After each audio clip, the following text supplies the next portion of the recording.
established and built by a French excavator known as Mariette, who designed this museum in order to collect the artifacts which have been found everywhere all over the country in one place. That's why he designed it from inside into two big floors. The bottom floor had been arranged from the old kingdom towards the new kingdom time, and the second floor for a very long time it was supposed housing the collection of King Tutankhamun II. But after the Egyptian Museum, which is still not opened yet, they transferred most of these belongings of Tutankhamun at that museum. Some of his belongings still exist, like the mask, the coffins, some of his golden belongings, and they started to bring from the stores another collection. For example, the Prince Rioya and his wife Toya. This is what we are going to see inside. Just follow. So the Nile starts from the south, narrow, getting wider and wider and wider until it reached Cairo. After Cairo is about 50 or 60 kilometers, the Nile goes into two branches, making that triangle, which we call it delta, at the top of our country.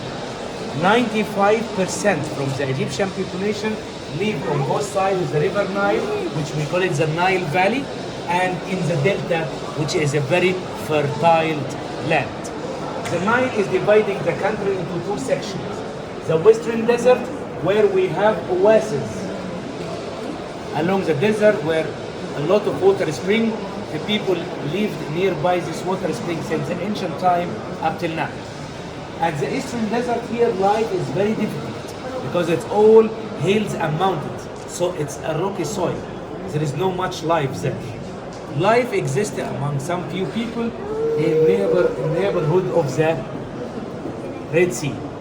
The Red Sea is flanking Egypt from the east side, Sinai Peninsula as well, and here's Suez Canal, which is connecting between the Mediterranean Sea and the Red Sea. Sinai Peninsula, it's a part of the Egyptian land, but not part of Africa. It's part of Asia. And this is the connecting part between Africa and Asia. Our history. It's made out of green chest. This kind of pallet, at the beginning, they use it for grinding malachite to extract kohl. To extract? Kohl. For the eyes. And for eyes. So by the time they found it, it's very good shape to commemorate victory and religion forms. The first face in front of us divided into three registers. The top part, there is a cow with a woman face. This cow representing goddess Hathor, goddess of love, joy, beauty, music, motherhood. The second scene showing King Narmer with old sign of royalty, wearing the white crown of the south, traditional full spear, sign of royalty, and he's smithing with or holding in his hand one of his fighting tool, we call it mace head. This is before sword. While with the other hand, a tuft of hair of one of the enemies who represented kneeling, sign of humiliation. The king wear nothing in his legs, the sandal carried by one of his servants, we call him sandal bearer. Why is that different in size? The king was a giant? No, the king is in front and he's in back. Yes, that's right. The king is more important. That's why they represent him bigger than anyone else. In front of him, Falcon, God Horus, God of the sky, is stepping up on 6 papyrus, each number. This papyrus referred to number 1,000. So there are 6,000, the number of captures of war. That's why he is holding, represented with a human arm, holding a rope hanging to the nose of one of the enemy's sign of humiliation. Last scene showing two enemies trying to escape while they are looking backward, sign of fear from that victorious king, and the artist represents them under his leg to tell us that he stepped upon his enemy. That means he got full control upon his enemy. They believe that the cobra will spot its venom into eyes of king's enemies. Traditional full spear, low body, perfect represented. Whenever we find a scene for a man, statue, or a scene, always left leg forward. While women, two legs beside each other. Can you see he's holding the royal stamp in his hand, carrying his name, and also a way to protect the finger. In the statue. Yes. How you know that this white, Sorry? this is from the white side?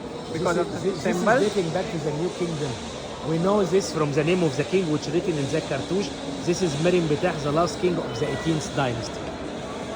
Because it's a female. No, it's a man, a king.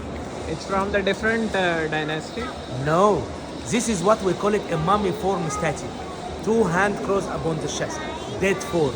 When they used to mummify bodies, they used to put the arm in the same way, just like this.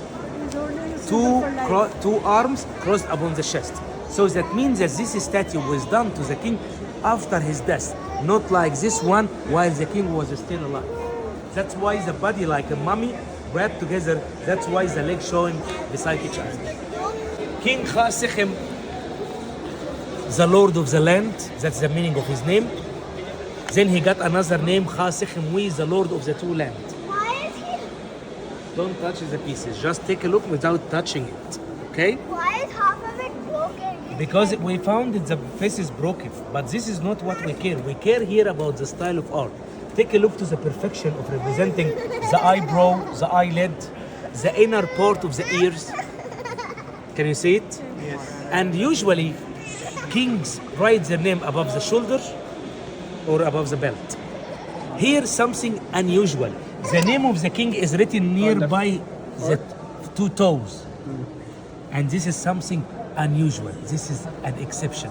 Nobody understands why they put the name in that place. Even the hand position is different for him. Sorry? Even the hand position is different, right? In this case, The hand, one because this is, we can say, a religious seat. They mummify the body, put it in a wooden coffin to make it easy to carry.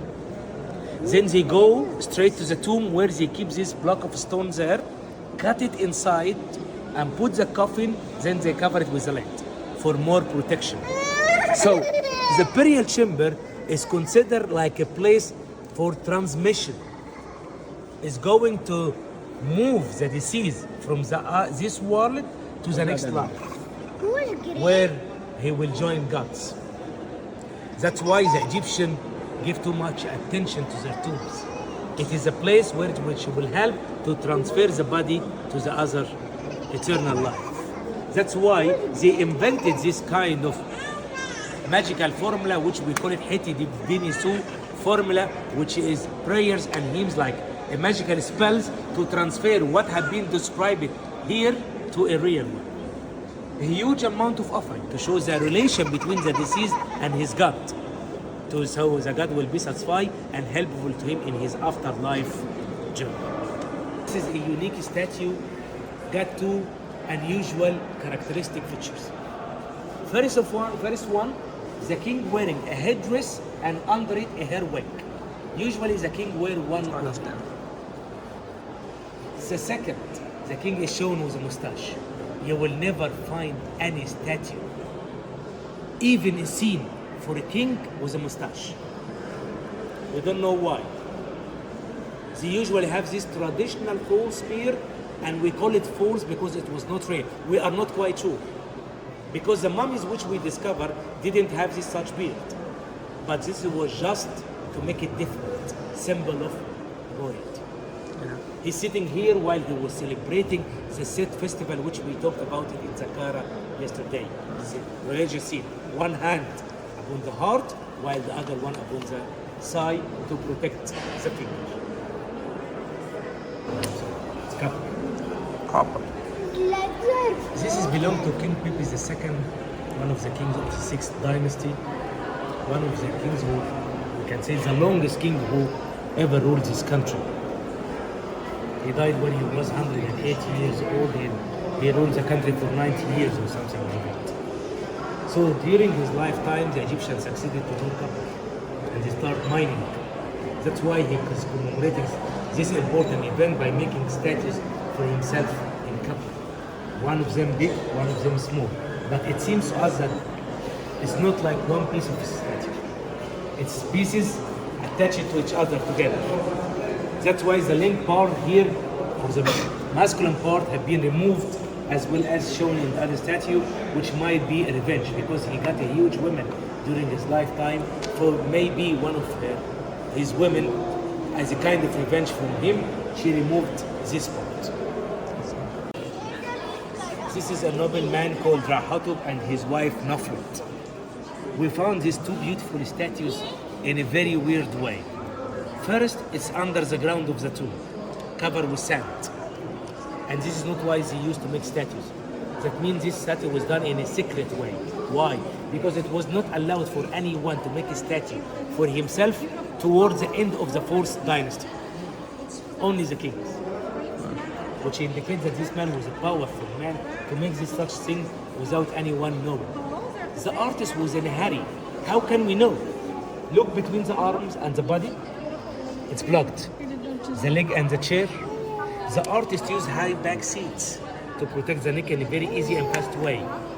The woman body, however, she was very beautiful, but no body detail, even the arm covered. But he focused only upon the face. Both of them Egyptian. Why is that different in color?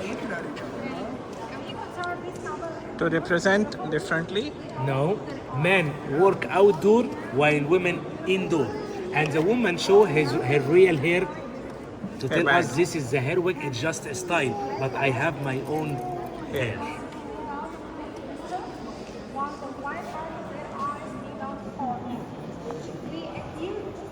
Dwarf.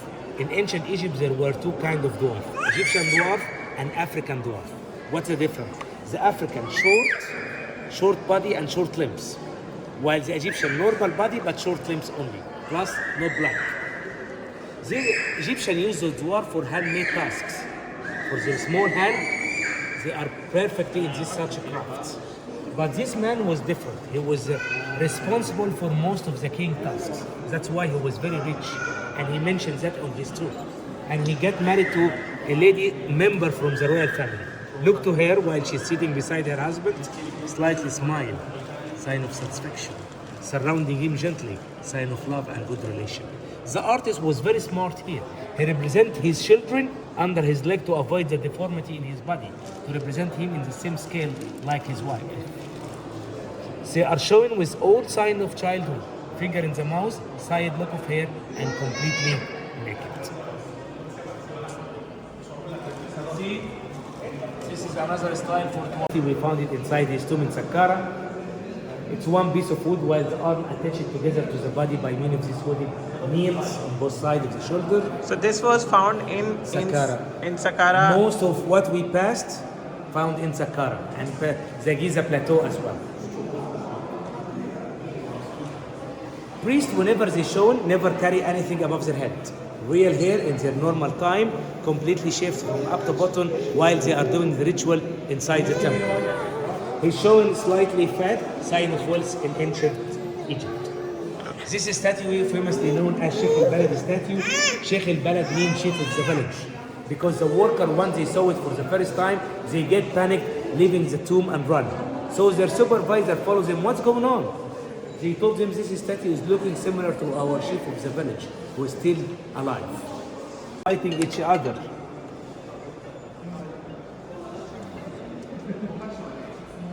As you can see, as someone fell in the water, someone is trying to kill him and some other one try to save him.